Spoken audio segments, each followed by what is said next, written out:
So this one's using some algebra. So the first one, you're going to want to, first of all, take off the 4x from both sides. So that gives me 7 is equal to 4x, because I've took off 4x, minus 9. And then if I add on the 9 to both sides, then I end up with 16. Oops. Is equal to 4x. And then if I divide by 4, then x is equal to 4.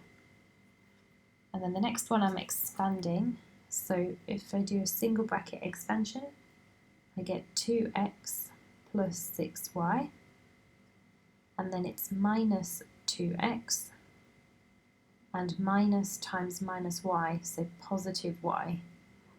And when I add those together, the x's disappear. And then I have 7y. So my answer there is 7y. For part C, I'm factorising. So first of all, I'm just looking at the numbers. So what numbers can I take out of both? And I have a 3 and a 6. So I can factorise out a 3. Then I'm looking at my p's. So I have essentially 2 p's on this side and p here. So I can only take out 1 p from both sides.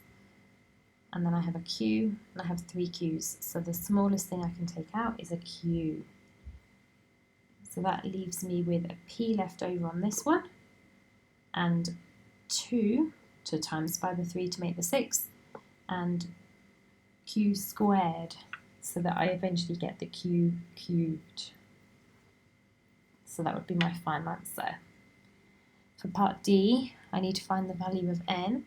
So we know that when we're doing this with our indices, we are adding together these powers. So that means that n add 2n gives me 12. In which case 3n gives me 12. And if I divide by 3, then n is 4. And then part E there, I have 5 to the power of 6 over 5 to the power of t gives me 5 to the power of 4. And this time I know that I subtract these indices. So 5 to the power of 6 minus t gives me 5 to the power of 4. And therefore 6 minus t is equal to 4.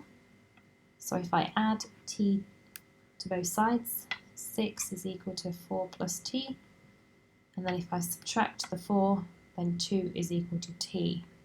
So that last one there is 2. And then continuing this question on, I need to write the fraction in its simplest form. So to do that, I'm going to need the denominators to be the same. So I can change them both into 10. So this one out of 10 and this one out of 10. So for this first one, I've times by 5 to get it over 10, and therefore I have 5a on the top. And for the second one here, I've times that by 2 to make it out of 10. So I'm going to do the same to the top, which is going to give me 4a. And now I can add them together. So I have 9a over 10. And that can't be simplified anymore, so that's my final answer, 9a over 10. The next one I'm multiplying, so I know that I just multiply the top, so 3t squared, and I multiply the bottom, which gives me 18. And again, that can be simplified actually.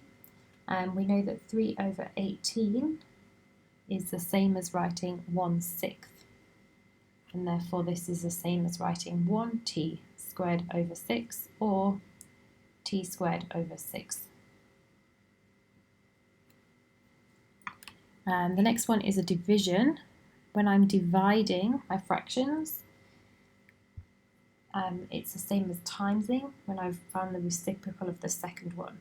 So 3m over 5 times by 4 over m squared. So I've found the reciprocal of that second one. And that gives me 12m over 5m squared.